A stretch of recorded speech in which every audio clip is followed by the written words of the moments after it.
Hello everyone and welcome back to my channel. If you've been playing and enjoying Infinity Nikki, you will know by now that the game is pretty overwhelming and there is a lot to do. So today I've created a list of a few things that you should be doing every day to help get to know the game and also gain a few rewards along the way. Don't forget to like and also subscribe and also share a comment with something that you've been doing every day to help out your fellow players. But without further ado, let's get into this video. So first off, and most importantly, you are going to want to complete your daily tasks. In Infinity Nikki, these are actually called daily wishes, and to see your daily wishes, you will need to head into your Pair Pal and find the daily wishes icon. If you click on the different bottles that appear here, you will receive a little bit of a description as to what you need to do to complete them. These are all generally kind of small tasks and they can range from things including gathering resources, purifying Eastlings, or even playing a mini game. When you have completed a wish, a present will show on the progress bar in the top right hand corner and you'll be able to click on them to claim the rewards. For each wish you complete, you'll be awarded with diamonds, bling and XP. The rewards get progressively better, so it's worthwhile aiming to try and complete all 5 tasks. The daily wishes refresh every real life day at 4 AM to your local time zone, so no matter where you are, it will refresh at 4 AM for you. Completing these is a great habit to get into because you can get some really good rewards which you can trade for other things and obviously bling to buy stuff with. So having these done is just a great little tick box of the day. In case you missed it or you're still pretty new to the game, Infinity Nikki also has a battle pass system which is called Mirror Journey, and this can be found in your Pair Pal. There is a free version of the Battle Pass which is available for everyone to complete, but if you want more challenges and more rewards, you can upgrade to the premium version using real life money. There are weekly tasks that reset every Monday, and these tasks are generally pretty straightforward and include things such as spending a certain amount of bling or logging in for a number of days. There are also phase tasks which are more long-term goals and run over the whole season of the Battle Pass. When in the phase task section, you will actually see a time of how long is left to complete these, so it's just something you can have these in the back of your mind. And although you do have longer to complete these tasks, it's a good idea to get a head start on these, particularly for the weekly ones, so you kind of avoid that mad scramble at the end of the week to finish them all.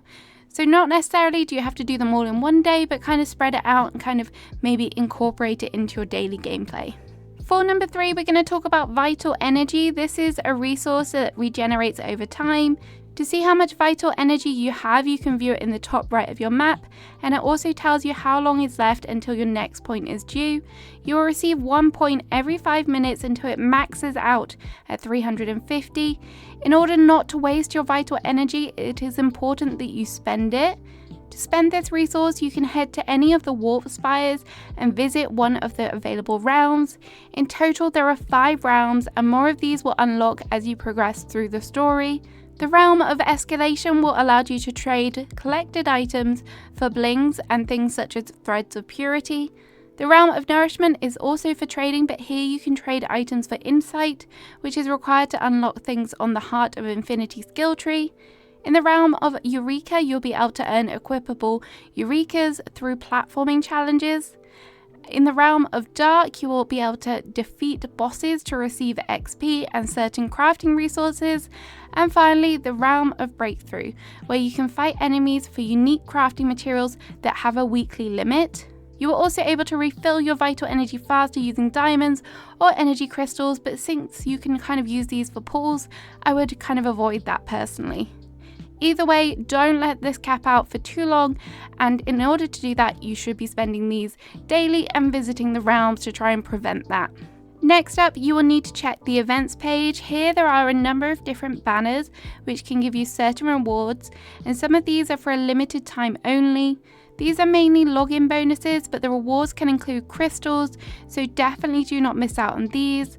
Some of these will be permanent for new players if you've not joined within the kind of time frame of the current ones, and it does look like there'll be new events coming, maybe for special events and features throughout the year, so it's really worth keeping an eye on these and making sure you're logging in to get the rewards. If you are playing on keyboard, the quickest way to bring up the events tab is by pressing K on your keyboard, but if you look in the top right hand corner, you can also see the little kind of celebration kind of icon. That is your events page that you need to be keeping an eye on. Some things in the game also respawn daily on your map, and one of these things is bling. Bling is a form of currency that can be used to kind of purchase items, and you can also use it as a Sprizomatic machine, which is in Flora Wish. And although bling out in the world, collecting it may not kind of amount to that much, if you get to know the spots where they spawn, this will make collecting it that much easier, and incorporating it into your gameplay every day means it will get a lot more collecting going on, and it will definitely add up.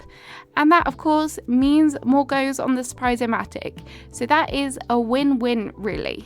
S-Lings also respawn daily, and they do drop certain loot that can only be collected from them, so taking your time out of your day to go ahead and hunt some will mean that when you need their resources for crafting, you should have quite a few ready and waiting, and you won't have to go and find them. As well as defeating S-Lings, generally collecting resources is a really good habit to get into, particularly when it comes to animal care, as I've noticed that animals do tend to have a bit of a cooldown once you've collected their resources or floofed their floofs. But this also goes for other things as well in the world, such as plants and bugs, as some have only certain spawn conditions, so it will save you the hassle and the time of having to wait for them to spawn later down the line, and then you'll have a whole collection of resources ready and waiting for when you need to craft something. And the final thing I want to suggest that you do daily is just generally getting to know the map and the surroundings, particularly if you are new to the game, which obviously at the moment most of us are. The map in this game is so large, and I keep finding new places I've not been to yet, and it is a lot of fun to just take the time to explore the map, and this will also help you get to know the different locations, what resources you can find in particular areas, so you may want to go back to that area at a later date. And also just generally exploring is one of the things I love most about this game. It just allows you to take in the ambience and all of the beauty that is surrounding you. It's a wonderful way to spend some time. When out exploring, remember to unlock the different warp spires so that you can earn some extra diamonds, and also you will be able to easily fast travel back to the locations that you visited at a later date, which will definitely make things that little bit speedier. You might not need to do this every single day, but just getting to know the game and getting to know everything that is around you will definitely be a huge benefit of you, especially when it comes to starting to unlock new areas, so it just feels that little bit less overwhelming in general. So there we have it. That is everything that I'm trying to focus on doing every day in the game at present.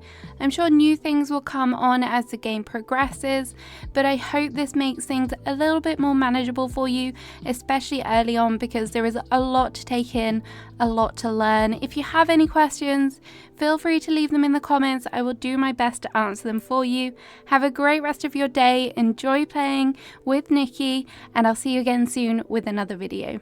Bye bye!